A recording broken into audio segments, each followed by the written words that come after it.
Selamat malam, saudara-saudara kasih Tuhan. Pada malam hari ini masih semangat nggih? Ya, sebelum kita bersama-sama beristirahat, mari terlebih dahulu kita membaca dan merenungkan firman Tuhan yang terambil dari 1 Korintus 15 ayat 35 sampai 49. Dan yang menjadi nats akan saya bacakan pada ayat 43 dan 44b. Demikianlah firman Tuhan.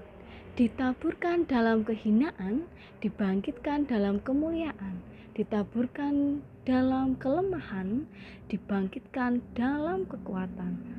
Yang ditaburkan adalah tubuh alamiah, yang dibangkitkan adalah tubuh rohania. Amin. Itulah yang menjadi nats kita. Sebelum kita bersama-sama merenungkan firman Tuhan, mari kita terlebih dahulu bersatu di dalam doa. Mari kita berdoa. Bapa yang mulia, pada malam hari ini kami akan merenungkan firman-Mu. Kiranya Bapa senantiasa menuntun kami. Bimbinglah kami ya Tuhan, karena pada malam hari ini bersama-sama kami akan menghayati firman-Mu. Bersabdalah Tuhan, karena kami telah siap untuk mendengarkan. Amin. Ya saudara-saudara yang kasih Tuhan, benih. Sinten ingkang boten ngertos benih. Ya, di hari lepas hari kita pasti pernah melihat Pak petani yang menaburkan benih, baik itu di sawahnya sendiri atau di sawah yang lain. Ibaratnya benih niku nak alit-alit nggih, napa enten benih yang besar sekali. Ya, benih yang besar mungkin sudah menjadi buahnya nggih. Dan yang benih yang dimasukkan di sini adalah benih yang akan ditaburkan. Nah, saudara-saudara yang dikasih Tuhan, apa maksud Rasul Paulus di dalam 1 Korintus ini tadi? Jadi Rasul Paulus memberikan jawaban dengan menggunakan analogi atau gambaran. Apabila gambaran yang pertama, bahwa kebangkitan tubuh itu terjadi dan bisa digambarkan melalui biji atau benih ingkang dipun tandur, ditanam. Kalau benih kan tidak mungkin tidak ditanam. Benih itu ditanam supaya berbuah, menghasilkan. Nah, jadi yang pertama itu analoginya seperti ini, bahwa kebangkitan tubuh terjadi dan dapat digambarkan melalui benih itu tadi. Benih itu harus mati dahulu, tetapi kemudian yang membangkitkan adalah Allah. Allah membangkitkan benih itu dengan memberikan tubuh yang baru sesuai apa yang telah dikehendaki olehnya. Jadi sesuai dengan masing-masing benih yang ditanam. Benih sawi, ya tumbuhnya sawi, kan boten mungkin yang tumbuh kangkung nopo bayem, mangke malah bledru. Ya, benih yang ditaburkan itu jelas sangat berbeda. Jadi benih yang dimaksudkan oleh Rasul Paulus ini adalah benih yang sangat berbeda. Jadi benih yang ditaburkan ini adalah tanaman yang bisa tumbuh. Tanamannya ini memiliki kemuliaan. Demikian pula yang dikatakan Rasul Paulus dengan kebangkitan orang mati ditaburkan ke dalam kebinasaan. Loh, mengerikan sekali. Ditaburkan di dalam kebinasaan, dibangkitkan dalam ketidakbinasaan. Ditaburkan dalam kehinaan, dibangkitkan dalam kemuliaan. Ditaburkan dalam kelemahan, dibangkitkan dengan kekuatan. Yang ditaburkan itu adalah tubuh secara alamiah. Yang dibangkitkan adalah tubuh rohania. Seperti yang menjadi nas kita itu tadi, itulah gambaran yang pertama, yaitu mengenai benih yang ditaburkan. Itulah analogi yang diberikan atau didefinisikan oleh Rasul Paulus. Kemudian yang kedua, yaitu gambaran seperti Adam, manusia pertama, dan Kristus sebagai Adam yang terakhir.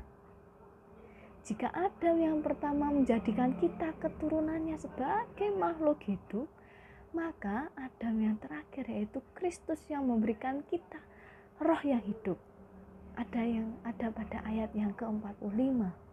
Jadi Adam yang pertama itu berasal dari debu dan tanah, yang memiliki sifat secara jasmani. Tetapi Adam yang terakhir berasal dari surga, ayat yang ke-48. Karena itu sama seperti kita telah memakai tubuh jasmani kita, maka kita akan kembali kepada Tuhan memakai tubuh rohani kita, tubuh surgawi kita, yaitu ayat yang ke-49.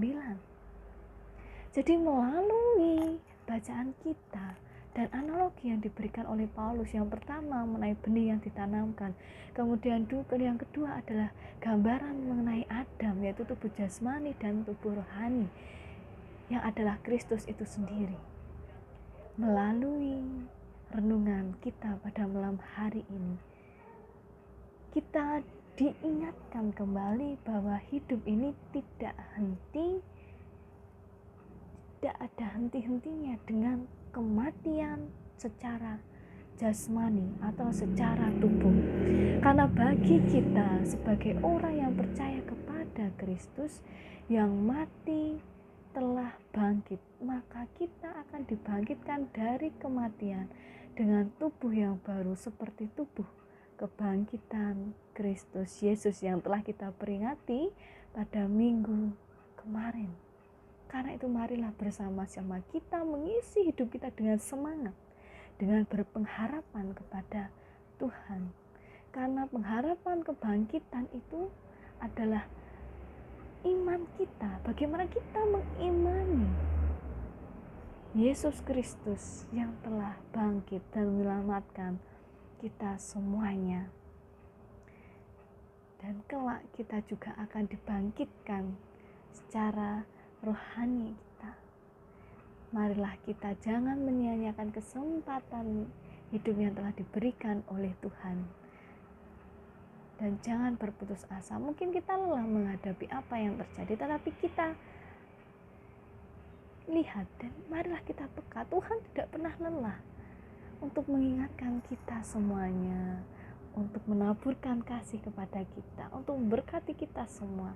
Maka itu jangan pernah jemu-jemu, jangan pernah mengeluh, karena kita semuanya telah diselamatkan oleh Kristus dan telah dibangkitkan oleh darahnya yang suci. Ya, itulah yang menjadi renungan kita pada malam hari ini. Semangat menghayati Paskah, semangat menghayati setiap persoalan kehidupan. Tuhan pasti memberikan solusi yang terbaik untuk kita semuanya. Marilah kita bersama-sama mengambil saat teduh. Bapa yang Maha Kasih, yang senantiasa menyertai kehidupan kami sangat bersyukur ya Tuhan, karena kebangkitan-Mu telah memberikan semangat dan pengharapan yang baru untuk kita semuanya.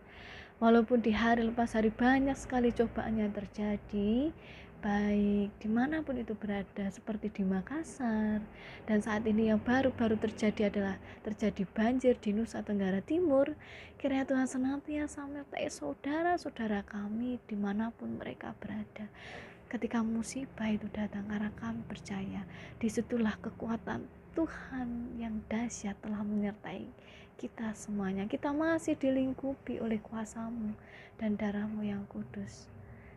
Ya Tuhan, kami juga berdoa untuk saudara-saudara kami yang saat ini terbaring sakit, yang tidak bisa kami sebutkan satu persatu. Kiranya Tuhan menjamah, kiranya Tuhan menyembuhkan melalui bilur-bilurnya.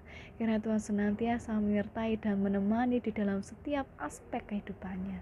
Begitu juga untuk pelayan-Mu, Bapak Pendeta, Bapak Ibu Majelis, di dalam setiap pelayanannya, baik di gereja, di luar gereja. Kiranya Tuhan senantiasa memberikan kesehatan, kiranya Tuhan senantiasa memberikan kekuatan dan menguatkan tanggung jawab sebagai pelayan.